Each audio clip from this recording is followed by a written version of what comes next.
అదే ఇద్దరిది పెట్టు, దొంగ ఇద్దరిది పెట్టు, మోసగాలు ఇద్దరిది పెట్టు. మాయమని చెప్పేది పెడితేనే అది మనకు అవుతుంది. ఏ రకంగా మాయ చేస్తున్నారు వీళ్ళు?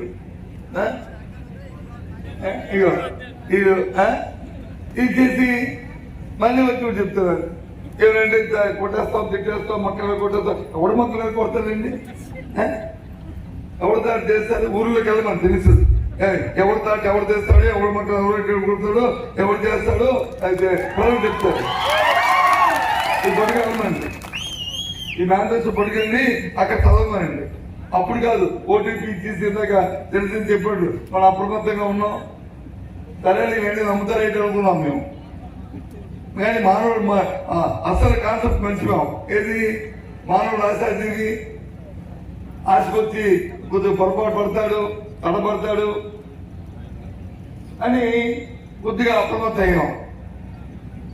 కానీ హ్యూమన్ సైకాలజీ తెలిసిన వ్యక్తి అవసరం అంత పెద్ద మోసగాడు చంద్రబాబు నాయుడు, అంత పెద్ద అబద్ధాలు చంద్రబాబు ఆయన తోడు ఈయన దొందు. ఇప్పుడు వచ్చి ఏమని అడిగితే ప్రశ్నిస్తారు గొంతుకు. ఇప్పుడు ఎక్కడన్నా తెలియదు, ఏమైతే తెలియదు. ఇప్పుడు ఏంటి, ఇప్పుడు ఆర్థిక పరిస్థితులు బాగోలేవు అని ఆ రోజు వచ్చి ఎన్నికలప్పుడు ఏం చెప్పాము మనం? రాష్ట్రంలో ఉన్న పరిస్థితుల ప్రకారం మేము ఎందుకంటే మేములేము, ఇవన్నీ కొనసాగిస్తాం మేము. ఇంకా అవసరమైతే ఇంకొక 1000 రూపాయలని ఒక సంవత్సర కాలంలో పెంచుతాము, 4 సంవత్సరాల్లో మళ్ళీ అని చెప్పాము. లేదు నాకు సంపద సృష్టించి తెలుసు, నేను వచ్చి చేస్తాను అని చెప్పాడు. అంటే సుమారు 1,60,000 కోట్లు, 1,60,000 కోట్లు, 1,60,000 కోట్లు తెచ్చి ఎవరికి ఇచ్చాం? ఏం చేస్తావు? ఏ పక్షంలోకి వెళ్ళిన డబ్బంతా కూడా ఎవరు తిన్నారా అంతా కూడా చెప్పంటే తిరిగి పైకి ఇచ్చి ఇంకా ఒప్పుదానికి వచ్చి అడ్డేస్తున్నారు వీళ్ళు పెద్దలు. అన్న రాజద్రోహం కేసు పెట్టేస్తారట ఎవరు మాట దాని మీద. ఇప్పుడు నేను మాట్లాడుతున్నాను, పెట్టి రాజ్యాంగం కేసు. ఇవాళ రాష్ట్ర ప్రతిపక్ష నాయకుడిగా నేను ఇవాళ చెప్తున్నాను.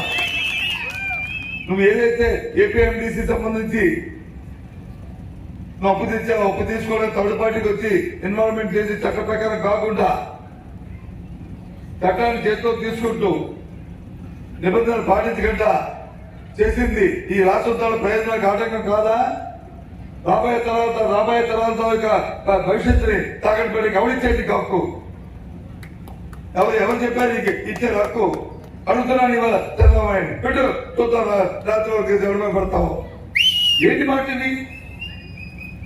ఏమైనా అసలు ఆలోచన ఉందా? కొద్దిగా ఒక ముఖ్యమంత్రి స్థానంలో ఉన్నప్పుడు ఎంత సమయం పాటించాలి? ఇంకదే కాదు, మనం చూసాం మన క్యాబినెట్ మీటింగ్ అయింది 4 రోజులకి వెళ్తా, 5 రోజులకి వెళ్తాం. ఎప్పుడైంది అదే డేట్ క్యాబినెట్ కదా, పోలే 4-5 రోజులకి వెళ్తాం. ఆ మన్నాడు పేపర్లో చూసాం, మనం టీవీలో చూసాం. ఏమని మంత్రులు వచ్చి తినేస్తున్నారు, దొరికేస్తున్నారు. కొందరు మంత్రులు, కొందరు ఎమ్మెల్యేలు. కాబట్టి జాగ్రత్త కాకపోతే మీ ఉద్యోగాలు తీసేస్తాను, దోచేస్తాను. నువ్వే చెప్పావు కదా, దోపిడీ చదువుతాను నువ్వే చెప్పావు కదా.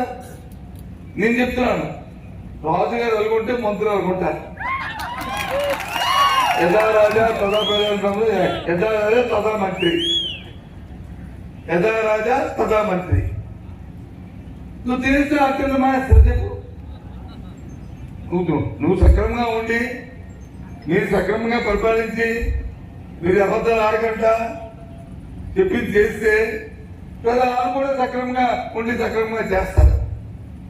నువ్వే పెద్ద దోపిడీ, నువ్వే పెద్ద అబద్ధాలు కోరయ్యి, నువ్వే కార్యక్రమం చేసుకుంటే మన మంత్రులు ఆర్గనైజేషన్ నువ్వు వచ్చి మోతాడైతే వాళ్ళు పెట్టుడు ఏకంగా తెలాలమ్మా అంటూ మొత్తం రాష్ట్రాన్ని దొరికేస్తా. అదేమో నేను చెప్పిన మాట కాదు, రికార్డ్ చేసుకోండి. చంద్రబాబు చెప్పిన మాట, దయాన్న చంద్రబాబు నాయుడు గారు చెప్పిన మాట.